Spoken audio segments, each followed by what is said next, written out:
Well, hello, friends. Thank you so much for joining me for another episode of Reading Michael Jackson.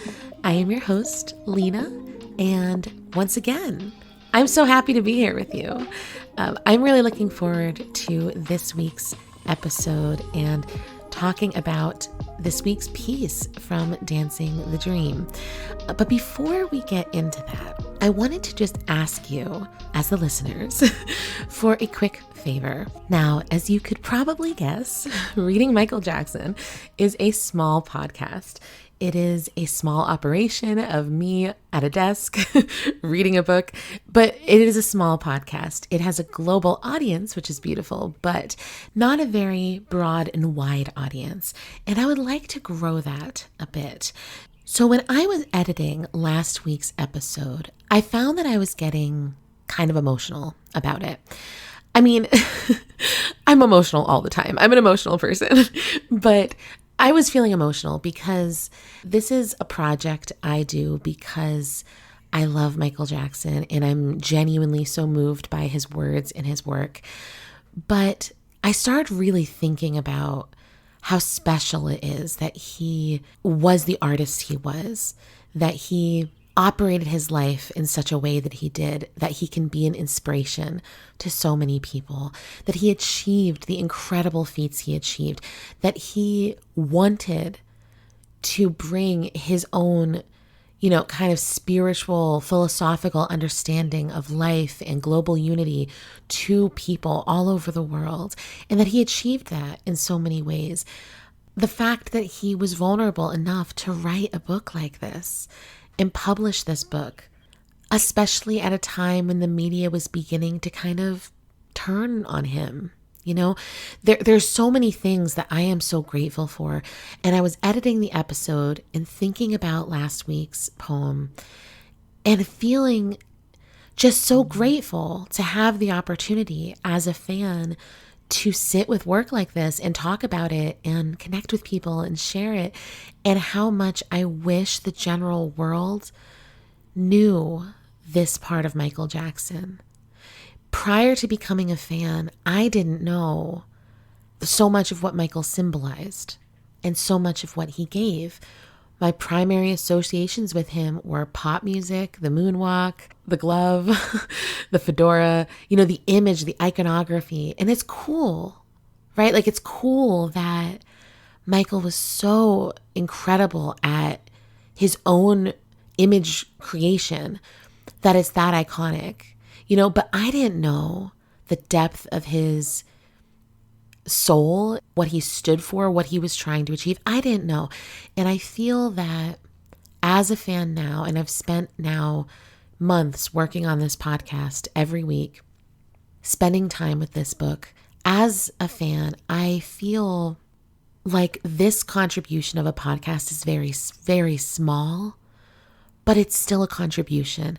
And I am hoping that you will help me share it because I'm no good at self-promotion, but I would love for it to reach more people. It already has a beautiful global audience, but it's a small audience.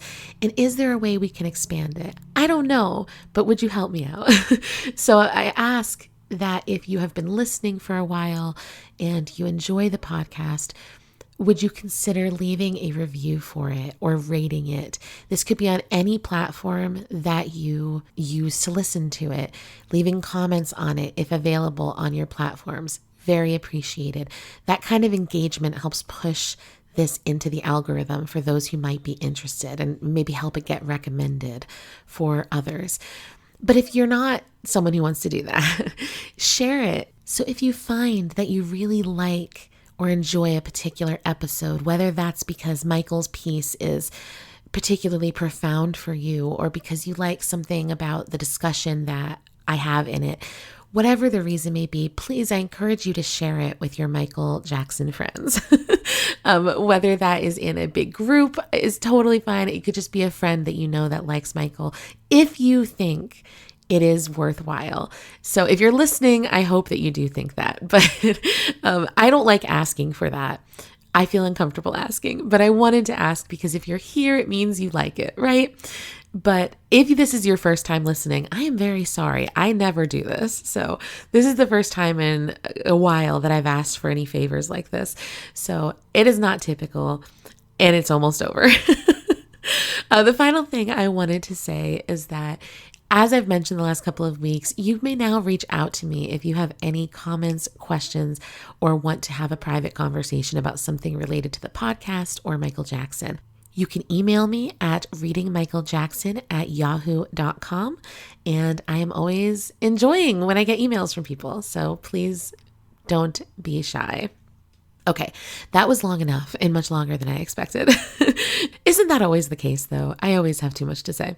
We are going to be getting into this week's episode, and this is a piece that I am excited about because it's somewhat rare that Michael talked in specifics about events or things happening in the world. He often made broader statements that were very inclusive and could be sort of interpreted as covering multiple arenas. But in this case, he titled it very specifically and focused in a specific way. And I haven't read it in a while, so I'm excited to share this with you. So with that said, get comfortable, get cozy, and join me for this reading of Berlin, 1989.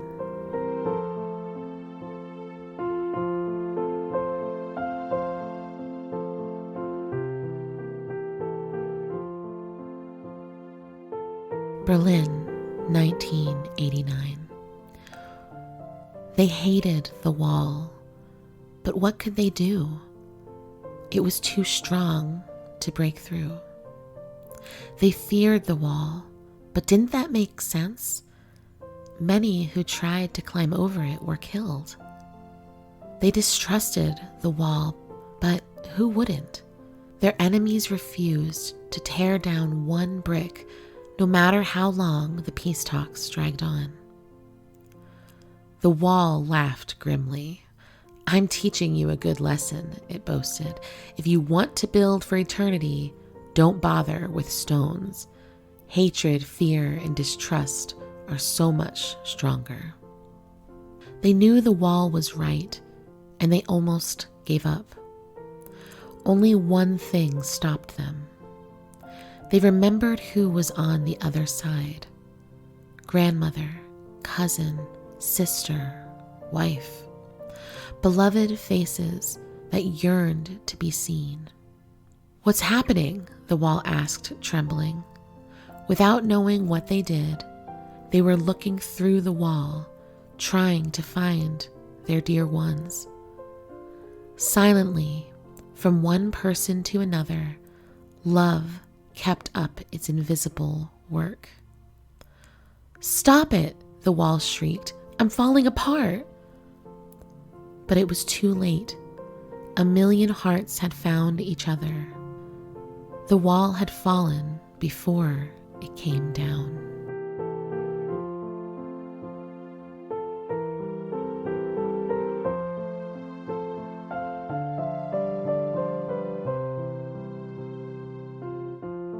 So this is a very interesting piece by Michael Jackson. As someone who was born in 1988, I grew up in a world in which the Berlin Wall was already taken down. But I remember learning about it as a little girl from my family members, my grandfather talking about it. And I remember being so confused and it striking me as a little girl how horrifying it would be to be separated from my family and my friends and people I loved by a wall through which I had no real power or influence to change. There's been times in my life personally where the reality of other people's suffering strikes me so profoundly, I almost feel a sense of panic, where it's almost unbearable to imagine the circumstances of another person or group of people. And I always think about that whenever I hear about the Berlin Wall, because that is a very early memory for me, talking to my grandfather about the Berlin Wall and him telling me about it and thinking about it all day. As an American, as many Americans can attest, we don't learn as much as we should about the foreign affairs of the world. We are not formally educated to the degree we ought to be when it comes to major happenings around the globe. So it's not that I never formally learned about the Berlin Wall, but it was very limited. But as I was reading this, as I was thinking about it, I ended up going online and just reading a little bit more about it, and just to get more context about how extreme this was and how terrible this was. And there's something about it for me that feels almost surreal. It's now been, at the time of recording this episode, 36 years since the Berlin Wall came down. But it was up for almost 30 years. So, it's kind of insane to think that while it feels very long ago, the amount of time that it was actually erected was almost just as long. And that's sort of a surreal thought to me, honestly, to think about how many people's lives were actually affected in those years that cannot be returned to people. I don't know. I don't want to get off on my own feelings about the Berlin Wall because that's not the point. But I do think this is one of the values that comes from an artist writing about contemporary issues. There are a lot of young people, especially probably American or non-European people, who will probably never really learn about the Berlin Wall now that so much time has passed. Or if they do, it will be in a very minimal way.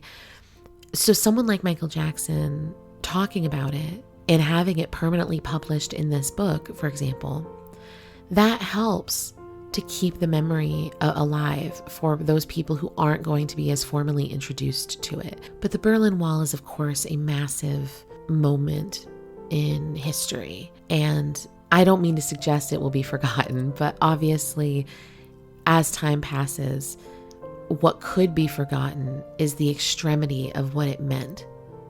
Not the actuality of its existence, but the extreme impact it had on millions of people's lives. And that's important. Remembering dates and locations is not what really matters in history. What matters is remembering the people whose lives were affected, so that when we remember it, it actually makes a difference and makes us want to act differently now. So with that said, let's get into the actual poem itself.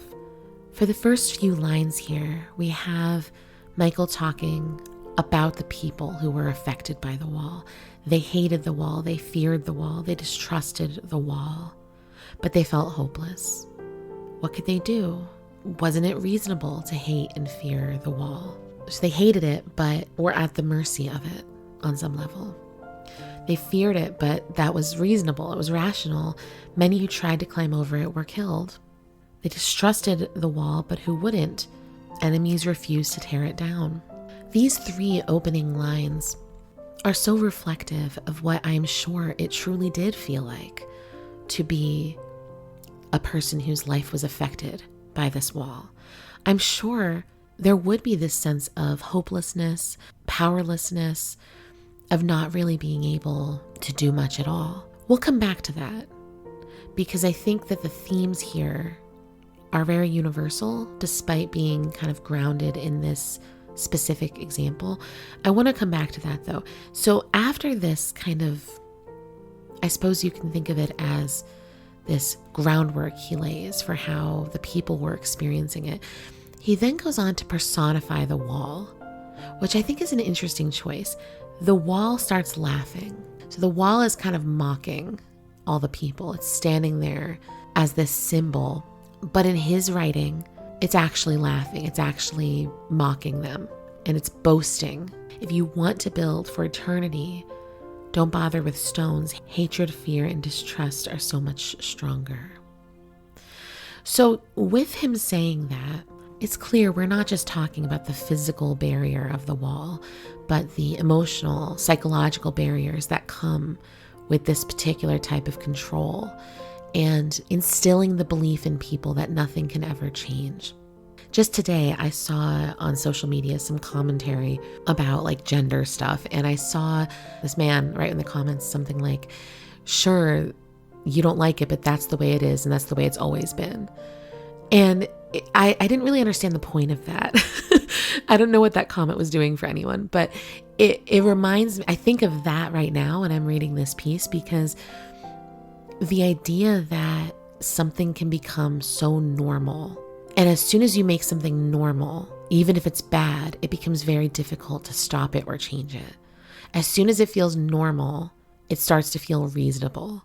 Like if you accept the validity of your own fear, it can be very difficult to try to overcome it. If you accept that other people around you will not work with you or will not help you, it becomes easier to stop trying, you know? And while that may have been, present in the context of this wall, I think it's very clearly present in life as a whole. I keep thinking about this line of what he wrote. If you want to build for eternity, don't bother with stones. Hatred, fear, and distrust are so much stronger. And it's interesting because he's absolutely right. I mean, the physical barrier can be actually dismantled. It can be taken down. The physical world is something we can manipulate. But it's like the internal world, the psychological world, the emotional world, the world that we spend most of our time in is inside of our own minds. The way we think and feel has so much more influence on us than anything else. I mean, people are always overcoming things that seem physically impossible through the power of their own mind. So when you think about this, like the best way to attack someone is not physical, because the physical can be repaired, but it's the etching into someone's mind, etching into the way that they view the world, etching into their tendency toward fear and leaving a stain on it. And that's what's amazing about what he says here, is that for anyone to accept the physical barrier put between people, there has to be something deeper going on internally, both, yes, on an individual level, but on a societal level too. It has to make sense on some level to people. It's very easy. I mean, he's talked about this in other pieces. When you're a child, it's very easy to see it very logically, like, this is horrible. Why would anyone allow this? Why would people not, do anything they could to stop these terrible things that happen in the world, whether that's the Berlin Wall or the Holocaust or anything else? Like you have that simplistic view as a child because there is none of that fear or hate or distrust motivating you. But as you get older, it becomes so much easier to lean into those reasons. Now, I want to say really clearly, I don't think Michael is saying this, and I'm certainly not saying this, that the people who were put into this horrible situation are at fault in some way. I think it's more about the emotional and psychological warfare inflicted on people by greater powers that divide and separate people. We see it everywhere in all contexts in the world. I mean, I live in the US and it's tremendously problematic here right now. And it's happening all over the world in different contexts. But where those at power are seeking to divide people. And then you don't actually need a physical barrier. It almost reminds me of like an electric fence that people would get for their yard, for their dogs, how there is no physical fence, but after being shocked a few times trying to pass a certain point, the dog is then trained to never go near it again because it is afraid, even though there's no physical barrier. So you could get rid of the electric fence and that dog wouldn't even know because they're living in fear, they're afraid. It's the same kind of concept. When the fear is grounding someone, then what would push them through it? And so Michael then goes on to suggest that love is the only thing that could push people through fear, hatred, distrust. It's love. The motivation has to be strong enough. And the only motivation truly strong enough is love. It's seeing the people across the wall from us or on the other side of the wall as human beings, whether that's the people we love, our own relationships. He mentions grandmother, cousin, sister, and wife, the beloved faces that yearn to be seen. But what's sad kind of is that, every person's face is a beloved face that yearns to be seen. It may not be beloved to us because we don't know them, but every person's face is. And I see that as a really big part of the point here. If the love we foster for those closest to us can drive us to drill through that fear and hate and mistrust, then that's what we have to hold on to in order to drive out these powerful forces that seek to divide people. He goes on toward the end. What's happening? The wall asks, trembling, the wall becoming afraid. As all powerful things do, they become afraid when they're questioned and they start to lose control. But then he says, they were looking through the wall, trying to find their dear ones, silently from one person to another. Love kept up its invisible work. So this once again reinforces that idea of the internal world, the way changing our own hearts, changing our own thoughts and feelings, questioning our own fears, questioning our own hate, embracing the love inside of us, how that is the thing that can attack and take down the wall. It's the internal world, the invisible world. He ends with this image of the wall shrieking and crying and trying to save itself. But he ends with saying, but 1,000,000 hearts had found each other. The wall had fallen before it came down. And that final line, the wall had fallen before it came down, is beautiful. It's beautiful. And it's making me kind of emotional right now because the state of the world is what it is. And things are very difficult and always have been. That's not new, obviously, but the divide among people is so intense. And there's physical divide, of course, but at least in my country, there's so much emotional divide and psychological divide between people that it's very hard to imagine how to bridge that, how to break through that wall. It feels impossible, honestly. And it's emotional to hear about this because the love of one another should result in wanting to foster connection, wanting to unite. But when there's powerful forces working to separate people, whether with the physical barrier or in some other way, it really, for me, it's really like psychological warfare.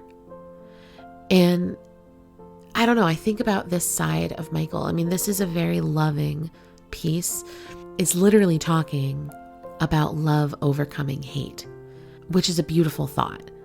But there's also darkness here, because to recognize that we need love to overcome hate, we need to recognize there's people who are actively and intentionally fostering hate in the world and actively and intentionally seeking to separate people. And we so often buy into it. And it reminds me of They Don't Care About Us.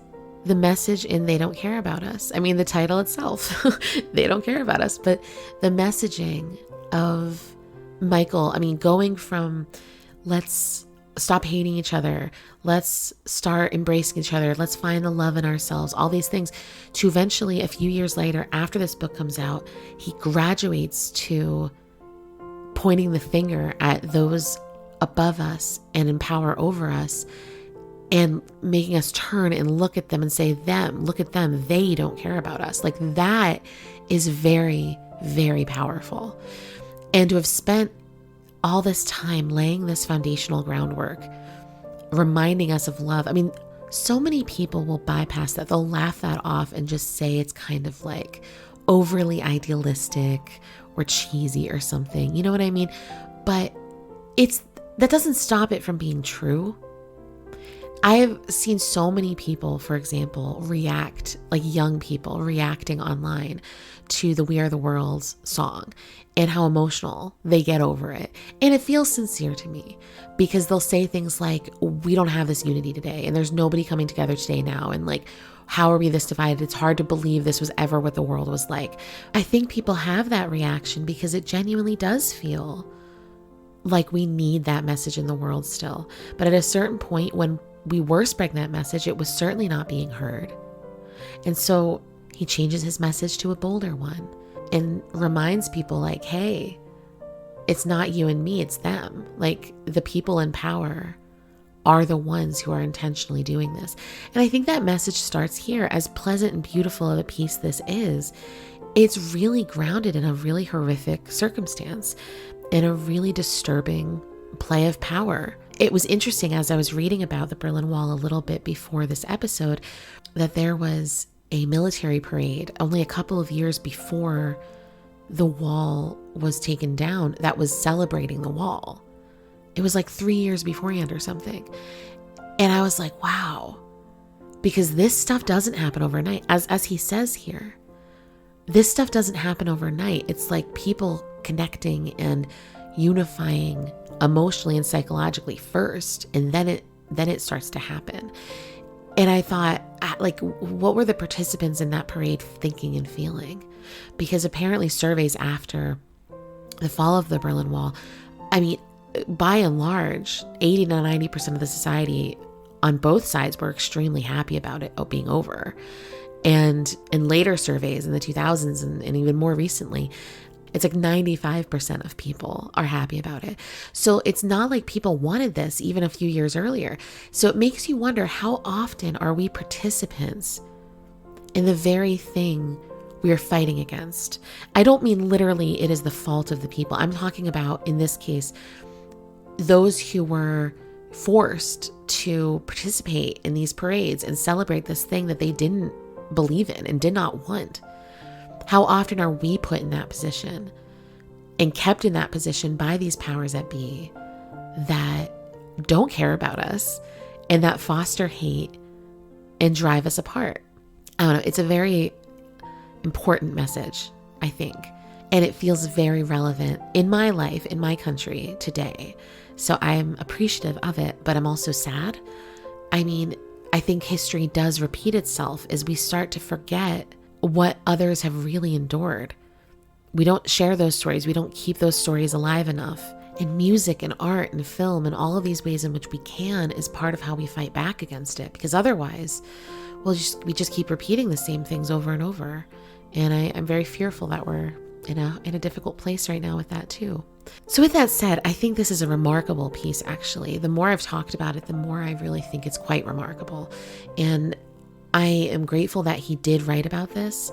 And it, as much as I've loved all the pieces throughout this book, the specificity of talking about this really harrowing, globally impactful circumstance of the Berlin Wall, reading this almost 40 years after the fall, it's really powerful and it resonates. And I'm just really glad that he did that.